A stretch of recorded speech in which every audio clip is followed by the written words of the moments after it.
Do you think you are going to be laid off this year? You may, if you don't fulfill these 3 characteristics that I want to share with you in this video.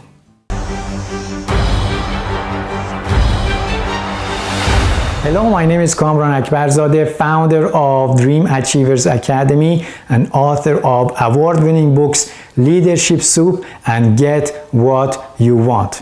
Thank you so much for watching this video on career excellence.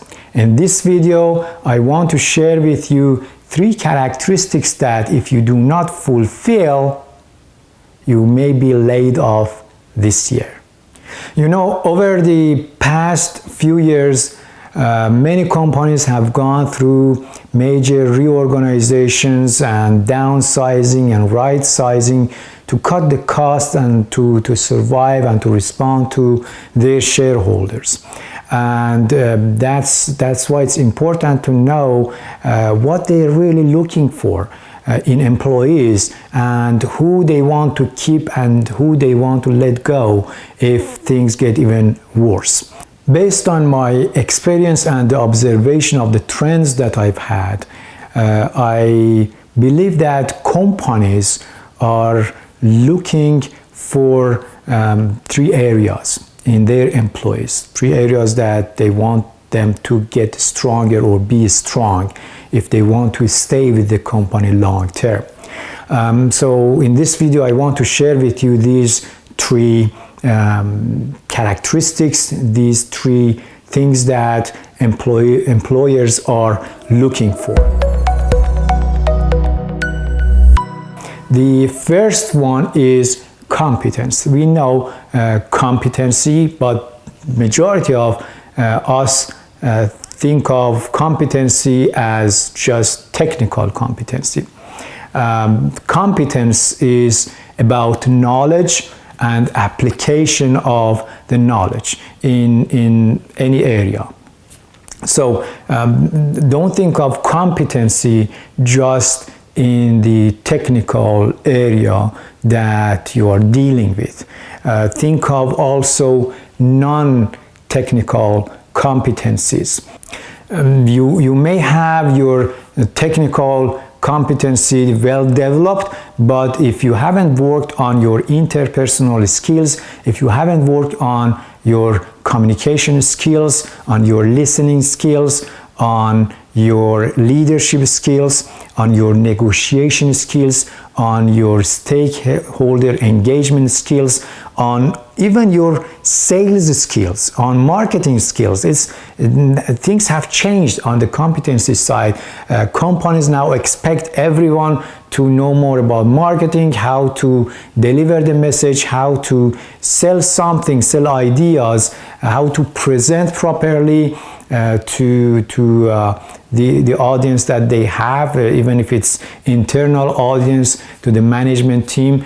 They expect you to take it to the next level, not really be all technical, but also understand the business and then bring that business aspects into what you are doing. If you just resist that side and you say, no, I'm a technical person and I leave the business to business people, that's not going to work.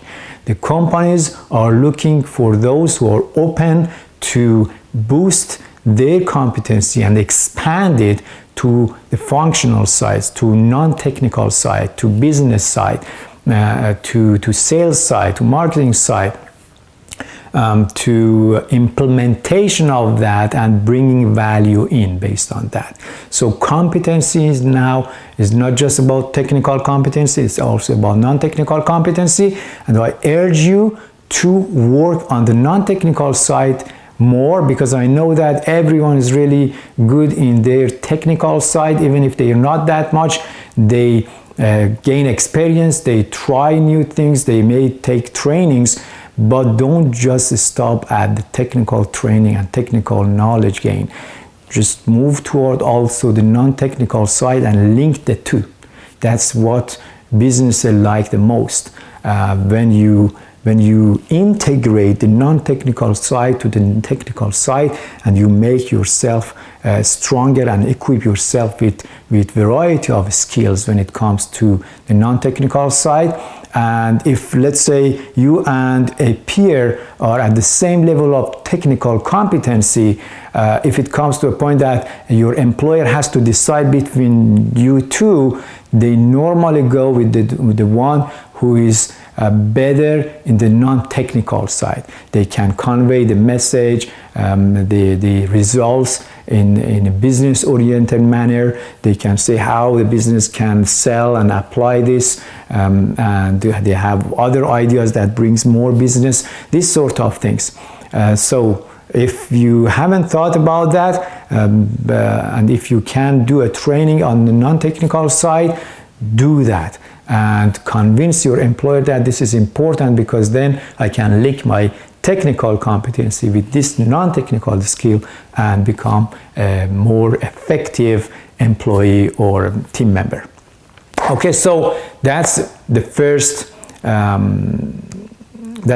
characteristic that you want to work on, so you prevent your employer from thinking of laying you off. Okay, so now let's talk about the second characteristic. The second one is confidence. Confidence is about your level of self-belief. How much do you believe in yourself? How much do you believe in your capabilities? How much do you believe in your abilities to do new things, to do better things, to progress, to take new roles? How much do you believe in yourself? If, let's say, your manager comes and say, can you take care of this thing, this project, and you say, oh, I don't have skills, or they say, can you create a business plan for this project, and you say, I don't really know, that's not going to work. Say, sure, that's a new opportunity, and I know I can do that, although I may not have all the tools, I may not have all the knowledge, I'm gonna do that. So when you accept the challenge and you take the opportunity and show the confidence, your employer, your manager, the organization, they start to gain confidence, more confidence in you.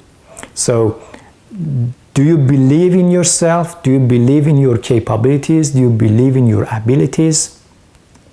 And on the other hand, do you think your employer, your manager, your organization, your client, they have also confidence in you?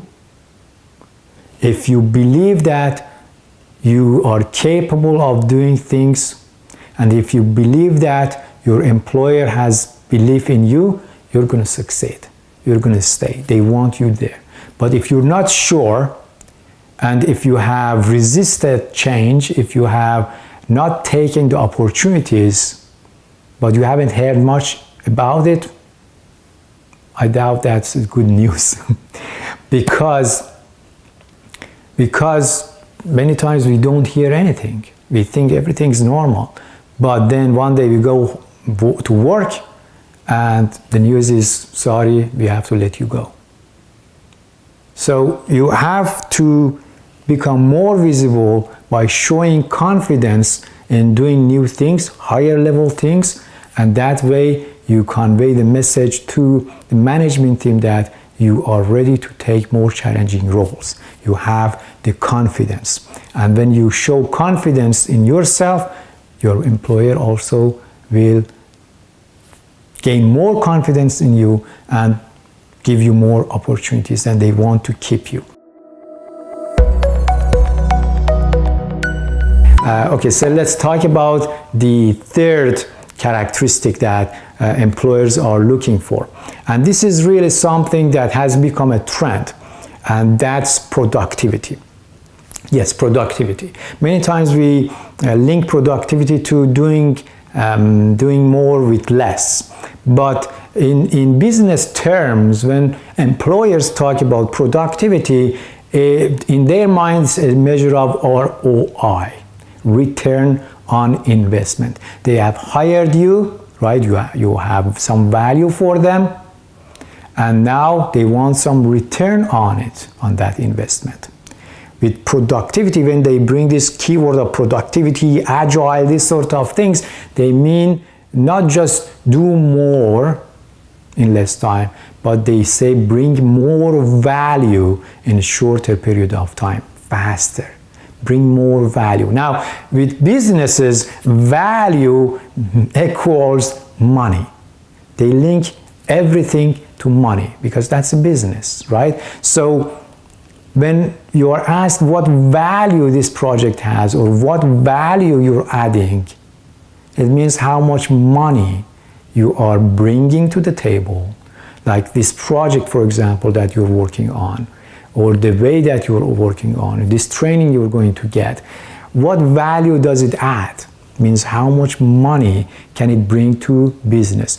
Or how much money can it save? Because businesses are not just about making money, but also about saving costs. So if you come up with ideas for cutting costs, saves, that's also very valuable. So by increasing productivity, they mean how can you make yourself valuable from that dollar value, right? If let's say last year, let's say the value you brought to the company is like $1 million because the cost that you have is like $300,000, for example, with the overhead and all these sort of things. Normally, companies expect you to deliver 3 times of that, at least 3 times of what they invest in you. So if it's, let's say, 300,000, they expect $1 million or more. Now, when they talk about productivity, it means that now within that year, they want more than 3 times of what they expect. And if you cannot bring that value, if you cannot lower the costs, then you could be a target for layoff. And don't try to resist it because this is a norm now. And yes, you can talk about, yeah, productivity means this or that, that's okay. But businesses are businesses. Even in my business, I want to know how I can bring more value, bring more business, bring more money in, and how I can reduce the costs. So now imagine these larger organizations with these many people when it comes to profitability and also responding to their shareholders, and they need to have answers. And for that, we cannot blame them. They have to have some measures to link their employees to the value that they're generating. And therefore, think of productivity as a way to let your employer know that this is going to be the return on investment. Whether it's investment in a project that you're leading or investment in you, for increasing your competency, for example, or trying new things, be open to that and show that you are a productive person. You can bring more value to the business. Businesses always like new ideas and the ways that you can bring more value. So always communicate that and show that how you can become more productive for bringing more value in a shorter period of time. If you can, let's say, bring that $1 million value that they expect from you in 6 months rather than 1 year, that's increasing productivity. And that's a plus sign for you. And you know what plus sign means? It means exceeding expectations. And that means you are now a person or an employee that can move higher and they want you to stay. Okay, so these were the 3 characteristics that in my mind companies are looking for this year, next year, and the years to come. Things may change, but at the moment, work on your competency, technical, non-technical. Don't forget about non-technical side, interpersonal skills, communication skills, leadership skills, presentation skills, listening skills, stakeholder engagement, project management. all these sort of things that come to that non-technical side. Although if someone is project manager, the project management skills becomes technical on its own. So that's about competency. The other aspect was confidence. Don't be shy. Just with confidence share the results. Talk about the achievements that you've had. And then the third characteristic is productivity. It's not just about doing more in less time, because everyone can fill up time, but it's about bringing more value in a shorter period of time, so that they know that now this person has added much more value, and also think of ways that can cut costs for the business, so overall profitability of the business goes up and the business does better. When they see these, then they want to keep you, and you won't be a target. Okay, so thank you so much for watching the video, and again, please subscribe to the channel, and also like and share this video with your connections. And if you have any questions, any comments, please share that in the comment box. I appreciate that, and I'll respond that. Until next time, live the life of your dreams and make a difference consistently.